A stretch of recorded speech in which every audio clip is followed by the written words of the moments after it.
Halo semuanya, Pio di sini dan kali ini kita akan membahas sebuah film yang berjudul Final Destination yang kelima. Menceritakan kisah petualangan sekelompok anak muda dalam menghindari takdir dan ajal karena salah seorang di antara mereka mampu melihat sesuatu yang akan terjadi ke depan hingga dia dipertemukan dengan ajal yang sebentar lagi akan menjemput diri dan sekelompoknya. Seperti apa ceritanya? Stay tuned and enjoy with this video.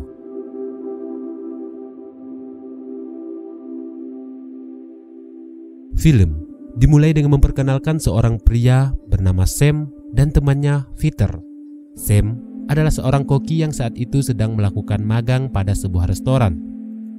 Pacarnya, Molly, kemudian tiba dan Sam menghampiri lalu menanyakan mengenai keberangkatan Molly ke Paris yang ternyata telah dibatalkan. Molly kemudian menyalahkan Sam serta mengaitkan semua itu dengan dirinya. Kemudian dia mengatakan kalau hubungan mereka sudah tidak baik-baik lagi. Sementara di sisi lain, seorang wanita juga tiba, Candice, yang merupakan pacarnya Peter. Keesokan pagi, itu adalah hari di mana Sam dan teman-temannya berangkat ke tempat magangnya. Saat hendak memasuki dan di tangga bis, dia melihat sebuah tulisan "Watch your step" yang berarti hati-hati dengan melangkah.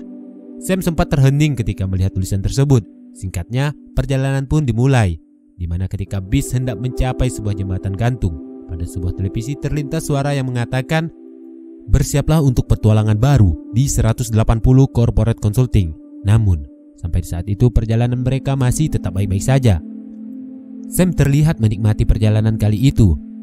Dari kaca jendela dia melihat sebuah truk kontainer pembawa kayu melintasi bis mereka.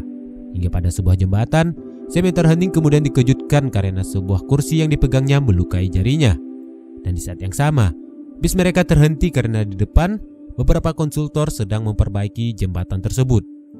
Di dalam, saya mulai merasakan halusinasi dan terlihat hembusan angin yang semakin kencang hingga mengguncangkan jembatan. Retakan-retakan mulai terlihat di jalanan. Tak lama berselang, jembatan tersebut mulai runtuh, tali pengikat satu persatu putus, bunyi penahan berjatuhan, dan seketika jembatan pun putus. Semua keluar dari dalam bis untuk menuju ke tempat yang lebih aman. Namun di saat yang sama, salah satu teman mereka, Candice, terlempar ke trotoar, lalu terjatuh dan di bawah sebuah kapal layar melintas dan kemudian tiangnya menembus tubuhnya. Di sisi lain, seorang pria masih terjebak di dalam bis. Namun sekarang, bis mereka pun ikut terjatuh dan pria tersebut pun mati akibat hantaman air. Sam dan teman-temannya masih berusaha untuk keluar, sementara jembatan perlahan semakin hancur hingga pada situasi yang mengharuskan mereka untuk menggunakan sisa besi sebagai jalur keluarnya. Molly memberanikan diri untuk meniti di atasnya sembari angin masih berhembus cukup kencang. Hingga dia pun berhasil. Sekarang giliran Olivia yang harus melintas, namun malang nasibnya karena tiba-tiba besi yang ditinjaknya itu bergerak. Olivia terjatuh ke dalam air dan di saat yang sama sebuah mobil terjatuh lalu menghantam kepalanya. Nathan yang berlari pun tiba-tiba sebuah besi menghantam hingga tubuhnya hancur. Bapak tua, Dennis, wajahnya tertumpah aspal panas. Dia yang melepuh kemudian terjatuh juga. Sam dan Peter kemudian melompat untuk meraih pagar pembatas. Namun, sebuah besi lalu terlempar dan menembus tubuh Peter. Tak lama berselang, sebuah plet baja melayang hingga memotong tubuhnya Sam. Namun, itu hanyalah sebatas halusinasi Sam. Sam kemudian membawa Molly dan memberitahu semua orang kalau jembatan tersebut akan runtuh dalam waktu dekat. Sempat terjadi pertengkaran di antara mereka. Singkatnya, semua pun keluar dari dalam bis. Dan tak lama kemudian, apa yang dikatakan Sam benar-benar terjadi. Jembatan tersebut pun runtuh. Semua orang kemudian memandang Sam dengan tatapan heran. Sam yang akhirnya diinterogasi mengenai kejadian tersebut, namun karena belum mendapatkan penyebab yang pasti, akhirnya kasus tersebut ditutupi dan dikatakan kalau penyebabnya adalah faktor cuaca yang ekstrim. Di sisi lain, beberapa intelijen masih menyimpan curiga terhadap Sam dan meragukan atas apa yang telah dikatakannya. Singkatnya, semua korban tragedi telah dimakamkan dan di sana, Sam, Peter bertemu dengan seseorang pria aneh yang kemudian mengatakan kematian tidak suka dicurangi. Dengar itu, Sam menjadi bingung. Namun tak lama berselang, pria tersebut pergi dan meninggalkan mereka. Malam itu, Sam menemui Molly dan menyampaikan maaf serta menginginkan hubungan mereka karena dia benar-benar sayang terhadap pacarnya. Singkatnya, mereka pun baikan kembali. Keesokan hari, Peter dan pacarnya pergi ke sebuah tempat, biasanya Candice latihan gimnastik. Semakin lama, Temperatur pada ruangan tersebut pun semakin panas dikarenakan AC-nya yang rusak. Mau gak mau, akhirnya para teknisi mengeluarkan dan menggunakan kipas angin. Namun, tidak ada satupun yang menyadari kalau kabel kipas tersebut ternyata terkelupas. Dan di sisi lain, satu skrup penahan prem itu terjatuh tepatnya di depan wanita yang sedang berlatih. Di saat yang sama, Kenny setengah asik berhayun dan tiba-tiba skrup tersebut diinjak oleh wanita tadi yang menyebabkan kehilangan keseimbangan, lalu terjatuh dan mengenai tempat serbuk pengering. Kemudian bertaburan hingga Candice yang saat itu sedang berada di momentum tertinggi akhirnya terjatuh di posisi yang mengerikan hingga mematahkan tulang punggungnya. Sisi ruangan menjadi panik setelah kejadian tersebut. Sam yang mendengar kabar tersebut segera menghampiri Peter yang hanya bisa bersedih dan menyesali semuanya. Tak lama berselang, di sana Sam melihat bapak misterius yang sedang memandang ke arah mereka. Keesokan hari, di kantor, Sam dan teman-temannya sedang mengobrol santai sambil memandangi Peter yang sampai saat itu masih bersedih. Sementara Isaac memeriksa laci dari karyawan yang tewas dan di sana dia menemukan sebuah pucer tentang pijat akupuntur Tiongkok. Setelah mengambil pucer tersebut, dia kemudian pergi ke tempat yang tertera pada alamat tersebut. Singkatnya, dia pun tiba. Isaac telah siap untuk menjalani terapi tersebut. Satu persatu jarum akupuntur mulai ditusukkan pada wajah dan tubuhnya. Tiba-tiba, ponselnya berbunyi. Karena di sana tidak boleh menggunakan ponsel, akhirnya tante pijat itu mengambil dan menaruh ponselnya di dekat lilin. Tak lama berselang, Isaac disuruh untuk lelap selama 30 menit. Sementara tante pijat itu keluar dari ruangan tersebut. Namun karena kecerobohan, tupa yang dibakar, abunya terjatuh pada tumpukan kertas hingga menimbulkan api. Isaac yang menyadari tersebut kemudian berusaha untuk memberitahu yang lain. Namun karena ruangan tersebut kedap suara Isaac pun tidak didengarkan oleh yang lain. Sementara api semakin lama semakin besar. Dia pun semakin panik kemudian terjatuh dari ranjang. Isaac kemudian pingsan karena jarum-jarum telah menusuk tubuhnya. Sementara di sisi lain, alkohol yang disimpan pada rak tersebut pun terjatuh. Ketika ia sadarkan diri, dia segera menuju pintu untuk keluar dari sana. Namun, lagi-lagi ponsel itu bergetar dan membuat lilin terjatuh pada tumpahan alkohol. Hingga untuk menghindar, Isaac kemudian pergi ke pojok ruangan. Tak lama kemudian, api tersebut pun berlahan mengecil. Melihat itu, Isaac merasa lega. Namun di saat yang sama, sebuah patung Buddha di atasnya terjatuh dan menghancurkan kepalanya. Sam dan kawan-kawan yang mengetahui kabar tersebut pun pergi ke TKP. Dan di sana, lagi-lagi mereka bertemu dengan manusia yang misterius tadi. Kemudian, orang tersebut mengatakan kalau mereka tidak pantas untuk diselamatkan pada insiden jembatan beberapa hari yang lalu. Lalu menegaskan kalau kematian tidaklah bisa untuk dihindari karena semua akan tetap mati jika waktunya telah tiba.